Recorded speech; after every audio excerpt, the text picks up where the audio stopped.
우리가 대미 투자를 하잖아요. 이때 원전 투자하겠다 그러면 원전 수주했는 거하고 같은 역할이죠. 원전에 문제가 생겼을 때 재난 대비 비상구역 설정 반경 300m입니다.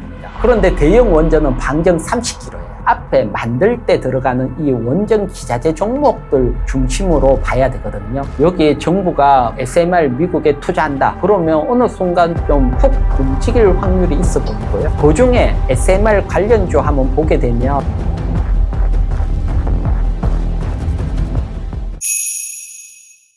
원전주가 소외받고 있는데 언제쯤 주도주로 상승하게 될까요? 사실 원전주 여러분들이 차트 보면 가장 크게 움직인 데가 몇 번 있는데 뭐 작년 같은 경우도 비슷하고요. 뭐 해외에서 원전 수주했다 그러면 한 번씩 크게 움직였거든요. 그래서 가장 큰 모멘텀은 사실 해외 수주인데 당장 수주할 만한 건 없어요. 지금 뭐 올해 안에 수주하기는 쉽지 않고요. 대신 뭐가 있냐고 하면 우리가 대미 투자를 하잖아요. 이때 원전 투자하겠다 그러면 원전 수주했는 거하고 같은 역할이죠. 우리가 원전 투자하니까 아무래도 거기에 새롭게 짓게 되고 그러면 수주했는 거와 비슷하거든요. 그렇기 때문에 이것도 한 7월 정도 발표하지 않을까 시장에서 보고 있는데 아직도 뭐 많이 부각은 되지 않고 있지만 대미 투자 발표 시에 원전이 포함된다. 그러면 이게 하나의 모멘텀으로 작용할 것으로 봅니다. 그리고 포함될 확률도 상당히 높다고 보고 있고요. 요거는 소형 원전 모델이거든요. 모듈. 여기에 지금 투자 얘기가 계속 나오고 있거든요. 쉽게 말해서 5월 달에 유스케일 파워, 미국 SMR 기업이죠. 유스케일 파워가 실적 발표하면서 우리 정부하고 협의하고 있다. 이런 얘기도 했거든요. 그러면 원전 투자하지 않는데 굳이 5월 달에 협의했을까 요렇게도 바라볼 수 있고 그 다음에 지금 미국하고 중국하고 SMR 패권 경쟁을 하는데 중국이 앞서가고 있어요. 가장 빠르게 상용화가 일어나고 있고 그렇기 때문에 미국 입장에서 보면 이 패권도 놓칠 수가 없기 때문에 여기에 좀 집중을 하는 측면도 있고요. 그래서 지금 미국 대미 투자 보면 SMR이 포함이 돼 있거든요. 그러면 이게 미국 또 뭐 요구를 했기 때문에 포함이 됐기 때문에 일본 하나가 투자한다고 해서 끝나는 게 아니고 필요한 거니까 우리한테도 요구할 확률이 높거든요. 그래서 요 SMR이 포함될 확률이 상당히 높아 보입니다. 그 다음 아래쪽 보면 7월 10일 날 뉴스인데 요거 뭐냐고 하면 한미일 삼국이 지금 동남아 쪽에서는 SMR 많이 하려고 하거든요. 나라들이. 그래서 요 SMR 수출 협력체를 구축하기로 했거든요. 장관들이 모였어. 그러니까 요거 구축도 하고 막 이렇게 같이 움직이는 거 보니까 일본이 미국에 SMR 투자하기로 했다. 그러면 우리나라도 투자할 확률이 상당히 높겠구나. 요렇게 연결이 되더라고요. 특히 지금 SMR 같은 경우는 뭐 인도네시아, 태국, 베트남 짓겠다 이런 게 많거든요. 그래서 사실 우리나라는 조금 늦었어요. 지금 미국하고 일본하고 합쳐서 연합해서 먼저 진출을 하고 있거든요. 대신 우리가 뒤늦게 뭐 따라가고 있고 같이 협력했어. 그러니까 아무래도 대미 투자 프로젝트에 대형 원전보다는 SMR 포함될 확률이 높고요. 또 SMR이 높아 보이는 것은 투자비를 빨리 회수할 수 있는 이런 측면도 있거든요. 그래서 SMR이 왜 이렇게 뜨고 지금 자주 나오는지 이 부분도 한번 보고 갈게요. 요거는 소형 원전 모듈하고 옆에 대형 원전하고 어떤 차이가 있는지를 보여주는 거거든요. 요거는 에너지경제원에서 나온 거고요. 보면 일단 건설 기간입니다. 보면 SMR은 3년 이하고요. 대형 원전은 길게 한 10년까지도 걸리고요. 그 다음에 건설 비용 SMR은 한 1조면 되는데 대형 원전은 한 10조 정도 들거든요. 그러니까 아무래도 우리가 대미 투자할 때는 자금 회수라든가 이런 거 봤을 때 할 확률이 좀 더 높겠죠. 뭐 정부에서는 수익성이 있냐 또 자금 회수할 수 있냐 여기에 또 중점으로 본다 있으니까요. 그 다음에 사고 날 확률 보면 대형 원전보다 SMR이 한 2분의 1, 50% 정도 확률이 더 줄어 있고요. 그 다음에 정말 중요한 겁니다. 맨 끝에 보면 이게 뭐냐고 하면 원전에 문제가 생겼을 때 재난 대비 비상구역 설정 반경 300m입니다. 그런데 대형 원전은 반경 30km예요. 엄청난 차이가 나잖아요. 그러니까 SMR 같은 경우는 반경 300m면 도심 근처에도 지을 수 있고요. 그 다음에 뭐 지금 에너지가 많이 필요한 AI 데이터 센터 옆에도 바로 지을 수가 있고요. 그렇기 때문에 향후에서는 대형 원전보다는 SMR 쪽이 원전 시장에 어떻게 보면 거의 장악을 해 들어가지 않을까 이렇게 느끼고, 지금은 뭐 아무래도 전력이 많이 필요한 곳들이 몰려 있는 구조니까요. 그렇기 때문에 이 SMR이 뜨고 있다. 또 SMR 관련주는 뭐 관심 가져야 된다. 원전주들 중 어떤 종목의 매수에 관심을 가지면 좋을까요? 관련이 돼 있는 종목, 그런 측면에서 본다면 가장 첫 번째는 원전 대장주인 두산에너빌리티입니다. 두산에너빌리티 같은 경우는 미리 SMR에 대해서 투자를 시작을 했거든요. 보면 요게 이제 작년에 세계 최초 SMR 전용 공장을 건설하기 시작을 했어요. 그러니까 다른 나라에서 하기 전, 다른 기업들이 하기 전에 두산에너빌리티가 세계 최초 SMR 공장을 짓고 있다는 겁니다. 아무래도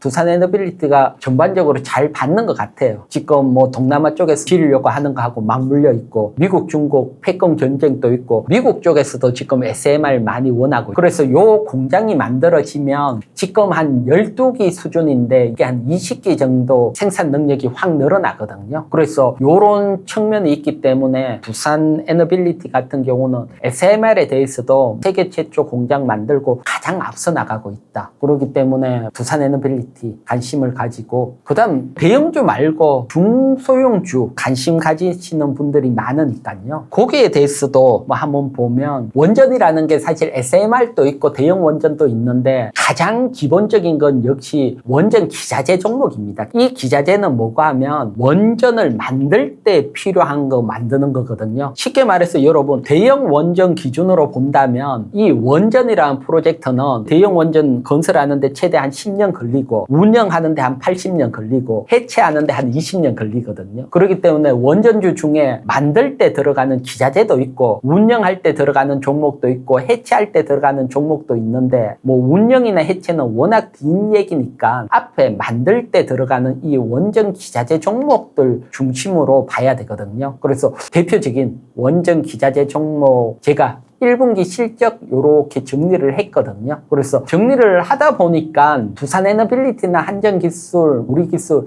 시가총액 큰 애들은 너무 고평가더라고요. 거기에 비해서 시가총액이 좀 중소형 이런 애들은 1분기 영업이익 기준 PER 보면 코스피 30배에 비해서 훨씬 저평가돼 있더라고요. 그래서 요런 애들은 뭐 아무래도 주가도 지금 많이 빠져 있고 실적도 저평가고, 여기에 정부가 SMR 미국에 투자한다 그러면 어느 순간 좀 훅 움직일 확률이 있어 보이고요. 그 중에 SMR 관련주 한번 보게 되면 첫 번째 BHI입니다. 요 BHI는 1분기 PER 기준 한 11배밖에 안 되니까요. 시가총액은 좀 크더라도 저평가돼 있고요. BHI 같은 경우는 미국 대표적인 SMR 기업 유스케일 파워 정식 기자재 기업으로 돼 있으니까요. 그렇기 때문에 제가 5월 달에 우리 정부가 유스케일 파워하고 협의도 했다 이런 얘기도 했잖아요. 그런 측면에서 본다면 메리트가 있고요. 그 다음에 우진입니다. 요 우진은 우리나라 원전 개척기 독점 기업이거든요. 뭐 아무래도 독점이라는 메리트도 있고, 그 다음에 SMR 맞춤형 국책 사업도 했던 경험도 있고요. 또 어쨌든 소형 원전 모듈이라도 원전 개척기는 필요하니까요. 그 다음에 일진파워, 요건 뭐 다양한 것들을 하고 있지만 혁신형 소형 원전 모델, 우리나라 국책 사업 한 120억짜리 수주를 했거든요. 그처럼 뭐 원전 모델 SMR 관련주다. 그 다음에 또 실적 대비 워낙 저평가고요. 그래서 원전주 관심 있으신 분들은 일단 1차적으로 요 중에서 보는 게 좀 유리하지 않을까 이렇게 보고 있고, 대신 차트적으로 설명드리면 추세가 조금 이탈이 됐거든요. 이럴 때는 아무리 뭐 V자 반등 나오긴 만만치 않거든요. 그래서 정부에서 발표하고 포함이 됐다 그러면 뭐 한 20% 정도 확 올라올 때 있거든요. 그러면 최소한 한 절반 이상은 또 수익 실현을 해놓고 또 눌리고 21일 평선 밑으로 눌린다 그러면 또 매수하고, 요렇게 약간 매매를 해야 되는 섹터다. 요거까지 또 설명을 드릴게요. 현대차의 반등, 자동차 때문일까요? 로봇에 대한 기대감일까요? 로봇에 대한 기대감일 것 같아요. 특히 이제 현대차 로봇에 대한 기대감보다는 삼성전자 로봇에 대한 기대감이 이제 뒤늦게 반영된 것이 아니겠나 그렇게 생각을 합니다. 물론 이제 현대차 같은 경우는 본업에서 이익이 과연 어떻게 나타나느냐가 굉장히 중요한 포인트이긴 합니다. 이제 실적 시즌인데 일단 증권가에서는 조금 이제 실적에 대한 가이던스를 좀 낮췄어요. 근데 이제 우리가 현대차 하면 아틀라스라는 이제 로봇에 대한 기대감이 있는 거 아니겠습니까? 근데 이것을 다시 불을 지폈던 것이 삼성전자가 이제 대표이사 직속으로 로봇 사업부를 만들겠다라고 하면서 레인보우 로보틱스가 이틀 연속 급등세를 시현했다라는 것이 이제 현대차도 로봇에 대한 관심을 다시 가져야 되는 거 아니야? 라는 것들이 부각이 됐다라고 말씀드릴 수가 있겠습니다. 그리고 이제 가격대도 우리가 이제 80만 원을 터치했었던 가격대가 절반까지 지금 떨어져 있는 상태 아니겠습니까? 그러다 보니까 저가 매수세가 좀 유입되는 면도 있는 것 같아요. 근데 결국 로봇에 대한 관심을 어떻게 우리가 좀 보고 로봇에 대한 퍼포먼스가 어떻게 보일 것이냐라는 부분들은 약간 고민해 봐야 될 문제인 것 같아요. 지금 당장 로봇이 시제품은 나와 있습니다만 이것이 활용화될 단계는 최소한 2018년으로 예상되고 있는 거 아니겠습니까? 그런 단계이기 때문에 개인 투자자들 입장에서 보면 저는 시간도 자원이라고 생각하는 투자자입니다. 그런 상태에서 2028년까지 들고 가야 되느냐? 일부 투자자들은 그렇게 말씀하시는 분들도 있어요. 지금부터 보유를 해야 큰 수익을 볼 수 있을 것이다 라고 볼 수 있는 건데 물론 생각을 어떻게 하느냐 여부에 따라 달려 있습니다. 결국은 3만 대의 초기 생산 물량을 만들어냈은 상태에서 현대차가 이익을 어떻게 구사할 수 있느냐 이런 것도 따져봐야 되겠고요. 어찌됐든 지금 삼성전자발 로봇 이슈 이런 것들 그 다음에 가격 메리트 이런 것들이 맞부딪히면서 조금 기술적 반등 구간에 들어간 것이 아니겠나 조심스럽게 말씀드리도록 하겠습니다. 현대차 실적 발표 전 미리 알 수 있는 신호가 있을까요? 일단 지금 50만 원 여부인 것 같고요. 그다음에 이제 중요한 것은 개인 투자들이 실적 발표 이전에 판단하기보다는 실적 발표 이유가 더 전 중요하다고 봐요. 어쨌든 실적은 나올 거고요. 실적이 긍정적으로 나오든 부정적으로 나오든 로봇에 대한 기대감까지 실적으로 나오는 건 아니지 않습니까? 그러니까 자 이렇게 보자고요. 실적이 나올 겁니다. 이것은 로봇을 반영하지 않은 실적입니다. 근데 현대차를 보시는 분들은 실적주로 보는 사람도 있고 기대감 로봇주로 보시는 분들이 있어요. 그러면 실적이 잘 나오든 못 나오든 일단 증권가에서는 뭐 스테디하게 나올 것으로 보고 있는 상태죠. 그런 상태에서 현대차가 4, 50만 원을 지킨다라고 한다면 저는 나름대로 아직까지 고민거리다라고 봐요. 반면에 실적이 조금 못 나와서 40만 원 이하로 깨지면 실적주로 보는 거예요. 50만 원 위로 올라가면 로봇주로 보는 겁니다. 그래서 저는 인기 투표를 좀 봐야 될 것 같아요. 우리가 주식 투자를 하는 데 있어서 나름대로 투자자들의 반응을 살피는 것도 굉장히 중요한데 저는 여러 방송에서 제 개인적인 유튜브에서도 말씀을 드렸습니다만 세모라고 말씀드렸습니다. 현대차 리포트를 보면 약간의 실적에 대한 어떤 정중동 하지만 여전히 기대감이 있다라는 뒤끝을 남기거든요. 근데 그 뒤끝이 언제 적용이 될까요? 거기에 따라 투자자들이 어떻게 반응할까요? 지금까지는 기대감이 높았었죠. 젠스낭 CEO가 방한했을 때 80만 원까지 터치한 이후에 반토막이 나도록 거의 거론이 안 돼 있어요. 로봇을 알고 있습니다만 삼성전자 하이닉스의 변동성이라든지 중동 이슈라든지 이런 것들에 투자자들의 시선이 몰렸다라는 거죠. 그러니까 결국 현대차가 인기가 조금 사그라들었던 부분들입니다. 그런 상태에서 지금 이렇게 기술적 반등이 나타나는 상태에서 실적 발표가 나오고 이러한 실적 발표가 나오는 것들에 대해서 투자자들의 관심이 과연 다시 돌아올 수 있느냐 여부가 저는 관건이 될 것 같아요. 그렇기 때문에 지금은 미리 선점한다라기보다는 실적 발표 이후에 실적에 투표할 것이냐 아니면 로봇 기대감에 투표할 것인가 그런 부분들이 중요한 포인트가 되겠고 뭐 그래도 그 전에 조금 내가 이걸 알고 싶다라고 한다면 지금 레인보우 로보틱스의 가격과 어떤 동조 움직임을 보이느냐도 중요할 것 같아요. 우리가 이제 삼성전자가 최근에 주가가 올라가다 보니까 레인보우 로보틱스의 주가도 같이 이제 삼성 계열이니까 움직이는 부분들이 있는데 레인보우 로보틱스가 꺾였을 때도 현대차가 유지가 되는지 아니면 레인보우 로보틱스가 올라갈 때 현대차가 올라가고 레인보우 로보틱스가 꺾였을 때 현대차가 꺾이는지 이것을 보는 것도 하나의 중요한 포인트가 되지 않을까 싶습니다. 로봇에 대한 기대감이 강해질수록 대형주와 소형주의 위험은 다른가요? 아무래도 같이 가면서도 조금 결이 다를 수 있어요. 그러니까 이제 로봇에 대해서 미묘한 움직임을 보면 그래도 실적을 본다라고 하면 이제 소형주죠. 로보티즈라든지 우리가 이제 몇몇 기업들 같은 경우는 실적이 나니까 그래도 실적주를 본다 이런 쪽들을 이제 보시는 분들도 있습니다만 앞으로 이제 규모의 경제를 달성하는지 여부도 좀 살펴봐야 되겠고 하지만 역시 로봇에 대한 기대감은 대형주 중심으로 봐야 되겠죠. 현대차가 됐던 LG전자가 됐던 삼성전자가 됐던 LG전자의 로보티즈 같은 경우는 이제 우리가 앞으로 규모 경제를 또 넓힌다라는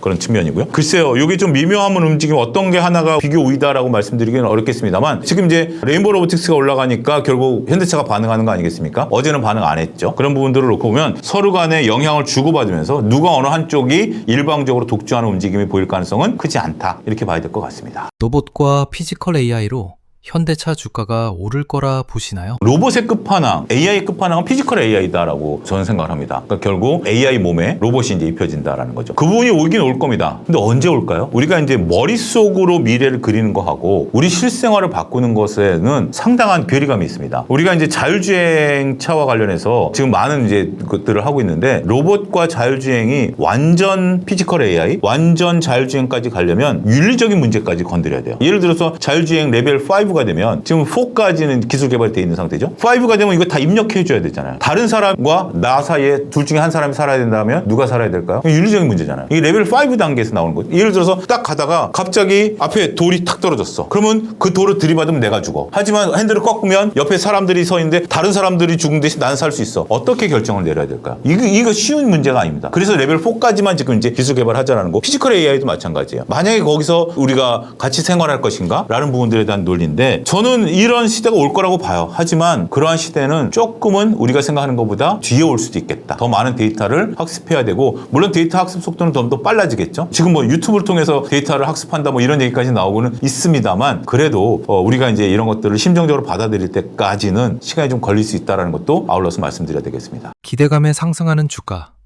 멈추는 신호는 어떻게 할까요? 이미 지금 나타났었죠. 그 현대차 기준으로 놓고 보면 80만 원 찍었던 게 40만 원까지 떨어졌다는 것은 사실 분들은 다 샀다라는 거죠. 이게 이제 조지 소로스가 얘기하는 재기적인 법칙인데요. 주가가 올라갈 때는 누군가 서로 얘기하면 막 계속해서 긍정적인 흐름들이 나타나지만 그런 것들이 멈췄다라는 것은 주가가 떨어지는 모습들이거든요. 이러한 주식들을 그러면 어떻게 대응하느냐라는 것들은 차트를 봐야 된다라고 봐요. LG전자가 로봇과 관련해서 레인보우 로보틱스가 로봇과 관련해서 일반적인 투자자들이 모르는 어떤 새로운 뉴스가 나올까요? 그럴 가능성은 별로 없다라고 봅니다. 삼성전자가 우리가 모르는 새로운 뉴스가 나올까요? 별로 전 없다라고 봅니다. 그래서 원래 이제 차트를 보시는 분들이 하는 얘기가 두 가지가 있죠. 역사는 반복된다. 그다음에 차트에 모든 정보가 녹아 들어가 있다라는 거죠. 제가 옛날에 테슬라 한참 있기 있을 때 테슬라도 이런 똑같은 말씀을 좀 한 2, 3년 전에 드렸던 것 같은데 차트를 봐야 된다. 테슬라 관련해서 우리가 모르는 소식이 나오냐? 아니다. 이렇게 대중적으로 많은 사람들이 아는 주식은 차트를 봐야 된다. 차트에 모든 정보가 녹아 들어가 있을 수밖에 없다. 지금 차트를 보면 현대차 같은 거 흘러내리고 있죠. 오늘 같은 경우 이제 반등세를 나타내는데 그 반등이 어디까지 추세선을 다시 되돌릴지 여부는 지켜봐야 되는 겁니다. 그렇기 때문에 지금은 나만 아는 정보, 내가 요걸 알면 요 신호를 파악하면 주가가 올라가는 걸 알 거야라고 하는 것은 쉽지 않습니다. 그런 것은 거의 없다라고 봐야 돼요. 그래서 차트가 돌아서고 제가 이제 네이버나 카카오 같은 경우 가끔 차트가 돌아섭니다라고 방송에서 얘기를 하고 있는데 그런 것들이 돌아서고 났을 때 그런 반응들을 동시에 보기 때문에 주가가 올라간다라고 볼 수 있긴 하겠습니다만 지금은 모든 정보는 차트에 녹아 들어가 있다. 그래서 지금 차트가 돌아설 때까지는 신호를 좀 더 기다리자 이렇게 말씀드리겠습니다. 현대차. 지금 투자해도 괜찮을까요? 저는 개인적인 성향이 맞지 않습니다. 제 성향은 기업의 이익이 꾸준히 늘어나는 기업, 당장 이익이 늘어나는 기업에 집중을 하다 보니까 현대차는 지금 당장 이익보다는 미래 이익이죠. 물론 투자자들에 따라서는 이제 큰 수익을 보기 위해서는 미래 이익에 집중해야 되는 분들도 있습니다. 그게 이제 잘못됐다라는 것은 아닙니다. 하지만 성향에 따라 좀 다르다라고 말씀드릴 수가 있겠습니다. 현대차라는 것은 지금 당장 실적이 늘어나고 있는 삼전직스가 훨씬 더 빠르게 눈에 보이고 있는 상태이기 때문에 저는 개인적으로 현대차는 다음 투자로 대상을 보려 하고 있다 이렇게 말씀드리겠습니다.